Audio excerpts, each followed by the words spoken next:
நமஸ்காரம். உங்கள் கல்பனா ஸ்ரீகாந்த். தனுசு ராசி மற்றும் தனுசு லக்ன அன்பர்களுக்கு இந்த சனி வக்ர காலம் எப்போ?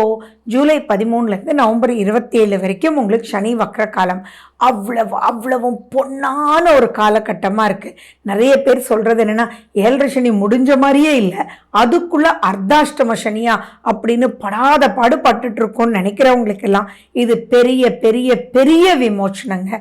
இது ரொம்ப நல்ல சூப்பரான நெக்ஸ்ட் லெவலுக்கு உங்களுக்கு கூட்டிகிட்டு போகக்கூடிய ஒரு அற்புதமான ஒரு காலகட்டம். அதுலேயும் உங்கள் சனி பகவான் வக்ரம் பெற்ற காலத்தில் நீங்கள் பிறந்திருந்தீங்கன்னா இந்த சூப்பரான பீரியட் வந்து பிரம்மாண்டம் அப்படின்றத ஞாபகம் வச்சுக்கோங்க. உங்க சுய ஜாதகத்துல இப்ப சூப்பரான உங்களுக்கு ஃபேவரபிளான தசாபுத்தி நடந்துட்டு இருந்தா அது இன்னும் பிரம்மாண்டம்னு வச்சுக்கோங்க. ஸோ உங்களுக்கு சக்சஸ் அப்படின்றது சூப்பர், அது சூப்பர் சக்சஸா சூப்பர் டூப்பர் சக்சஸா அப்படின்றதுலாம் டிஃபரன்ஸ் இருக்கே ஒழிய பட் வேற எந்த ஒரு நெகட்டிவும் பெருசா இல்லை. அதாவது நெகட்டிவ் அப்படின்றது பல விஷயத்துல துரத்தி அடிக்க போறீங்க. ஃபார் எக்ஸாம்பிள் சொல்லணும்னா, ஆரோக்கியத்துல எந்த பிரச்சனை உங்களுக்கு இருந்திருந்தாலும் சரி, அதாவது நீண்ட நாள் பிரச்சனையா இருக்கு அப்படின்ற அனைத்து விஷயங்களுமே, உங்களுடைய எக்ஸ்கிரீட்டரி ஆர்கன்ஸ் பிரச்சனை, ஹார்மோன் பிரச்சனை, ஏன்னா ஹார்மோன் பிரச்சனை எல்லாம் சாதாரணமா வந்து உங்களை விட்டு போகாது. அலர்ஜி சம்பந்தமான பிரச்சனைகள் எதெல்லாம் வந்து விடாப்பிடியான பிரச்சனையா இருந்ததோ அது எல்லாமே பார்த்தீங்கன்னா அதுக்குண்டான வழி பெறச்சு. ஏன்னா சனி பகவான் உங்களுடைய 6ஆம் வீட்டை பார்க்குறாருன்னா சொல்லி முடிக்க முடியாதுங்க. விசித்திரமா இருக்கும். அதாவது நான் கிராஸ் பண்ண ஒரு பெரிய இன்சிடென்ட் நான் வந்து சொல்றேன். அதாவது திடீர்னு தலைவலி வந்துருமா, அந்த தலைவலி வந்ததுன்னா கண்ணெல்லாம் செவந்துருமா, அவங்களால எதுவுமே முடியாதுமா, சுருண்டு படுத்துருவாங்களாம். ஆனா அந்த தலைவலி எதுக்கு வருதுன்னே தெரியல. அவங்க ஸ்கேன் பண்ணாத விஷயங்கள் இல்லை, எல்லா extreme higher and even abroad டாக்டர்ஸை கூட பார்த்துட்டு வந்துட்டாங்க. ஆனா அதுக்கப்புறம் தான் அவங்களுக்கு தெரிஞ்சிருக்கு இந்த மாதிரி வக்ரகதி காலகட்டத்தில் ஒரு ஸ்மெல் எனர்ஜி தான் அவங்களுக்கு ப்ராப்ளம் கொடுத்துருக்கு. அந்த ஸ்மெல் என்ன அப்படின்னு பார்த்தீங்கன்னா, ஐஸ்கிரீம், பேக்கரி, இதில் நம்ம டோர் ஓப்பன் பண்ணும்போதே ஒரு ஸ்மெல் வரும் இல்லையா, அந்த ஸ்மெல் தான் அவங்களுக்கு அதிகமான இந்த டார்ச்சரை கொடுத்துருக்கு. இது கண்டுபிடிச்சிட்டாங்க அப்படின்றது மட்டும் போதுமா? எப்படி ரோட்ல வந்து ஒரு ஐஸ்கிரீம் டோரை ஒருத்தர் ஓப்பன் பண்ணா நடந்து போயிட்டு இருந்தா அந்த ஸ்மெல் எனர்ஜி வரும் இல்லையா, அப்ப என்னதான் பண்றதுன்றது இருந்துட்டு இருக்கும்போது திடீர்னு பார்த்தா அந்த மாதிரி இருக்கும்போது பக்கத்துல ஒரு டீ ஸ்டால் இருந்ததா, அந்த டீ ஸ்டால் போய் ஒரு ஹாட்டா அவர் வந்து ஏலக்காய் டீ போட்டு, ஏலக்காய் இஞ்சி போட்டு டீ குடிச்சிருக்காரு. அப்ப பாத்தீங்கன்னா அப்படியே விட்டு போச்சா. நார்மலி அந்த தலைவலி வரும்போது கண்ணெல்லாம் அப்படியே செவந்துருமா, கலரே மாறிடுமா. ஆனா பாத்தீங்கன்னா டப்புன்னு விட்ட மாதிரி விட்டுடுச்சு. அதே மாதிரி எந்த ஒரு ஸ்ட்ரெயினும் அதுக்கப்புறம் வரவே இல்லை அப்படின்றது இப்ப எதனாலன்னு கண்டுபிடிச்சது. அதை ஓவர் கம் பண்றதுக்கு என்ன வழின்றது ஒரு டீ அப்படின்றது வந்துடுச்சு இல்லைங்களா. இதுதான் ஆச்சரியப்படக்கூடிய உங்களுக்கெல்லாம் நடக்கக்கூடிய விஷயங்கள். ஸோ எவ்வளோ பெரிய கண்டுபிடிக்க முடியாத, தெரியாத, அறியாத அப்படின்றது இருந்தாலும் இப்போ அதுக்குண்டான வழிகள் கிடைச்சி விமோச்சனங்கள் பிறக்கும் அப்படின்றது தான் ரொம்ப ரொம்ப இம்பார்ட்டன்ட். அண்ட் மேலும் ரொம்ப நாளாக கடன் போயிட்டே இருக்கு, தங்கம் வச்சுட்டே இருக்கீங்க, எடுத்த பாடே இல்லை அப்படின்றவங்களுக்கெல்லாம் இப்போ அங்கே வட்டிக்கு கொடுத்த தங்கம் வீட்டுக்கு வரக்கூடிய ஒரு பொன்னான காலகட்டம்.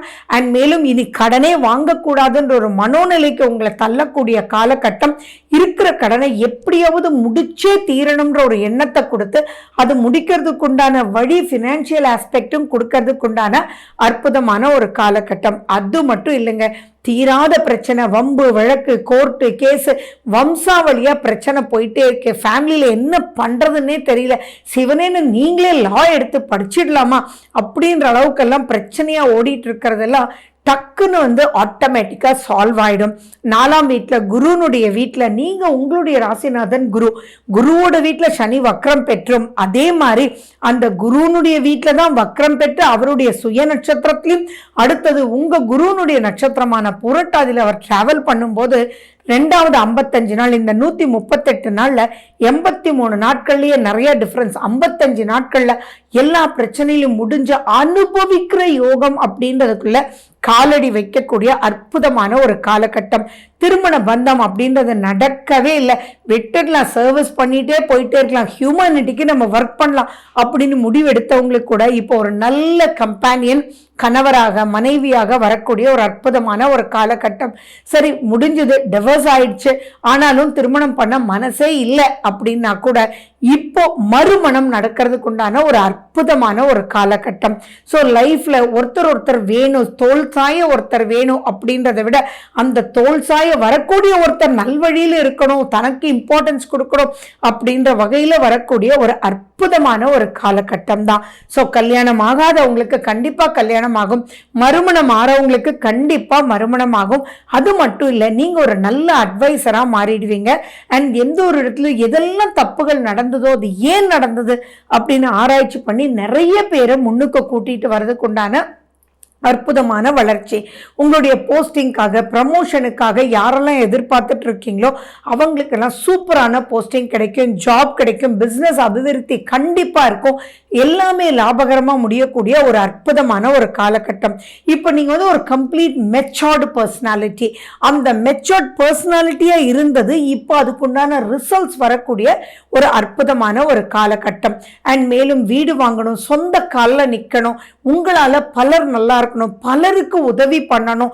அண்ட் மேலும் ஒரு ஆசிரமத்தை நடக்கணும், நிறைய பேருக்கு உணவு தானம் பண்ணணும், தான தர்மத்தினால நிறைய வரணும், ஆன்மீக பயணத்தினால வெற்றி காணணும், அதில் இருக்கக்கூடிய விஷயங்களை உலகத்துக்கு எடுத்து சொல்லணும் அப்படின்னு உங்களுடைய ஆசைகள் எதெல்லாம் இருக்கோ அதெல்லாம் ஒரு பேப்பர் எடுத்து லைனா எழுதுங்க.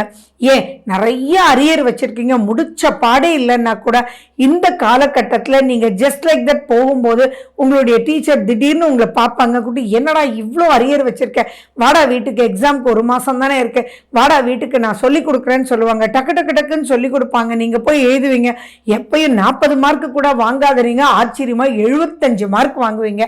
அந்த அளவுக்கு இப்ப ஃபேவரபிளா தனுசு ராசி தனுசு லக்ன அன்பர்களுக்கு இருக்கு. ஸோ சுய ஜாதகத்துல என்னென்ன பிரச்சனைகள் இருக்கோ அதுக்குண்டான தீர்வு ஃபண்டாஸ்டிக்கா வரும். நெக்ஸ்ட் ஸ்டேஜ் ஆஃப் லைஃப்க்கு புதுவிதமான ஆட்களுடைய தொடர்போட சந்தோஷமா நீங்க இருப்பீங்க.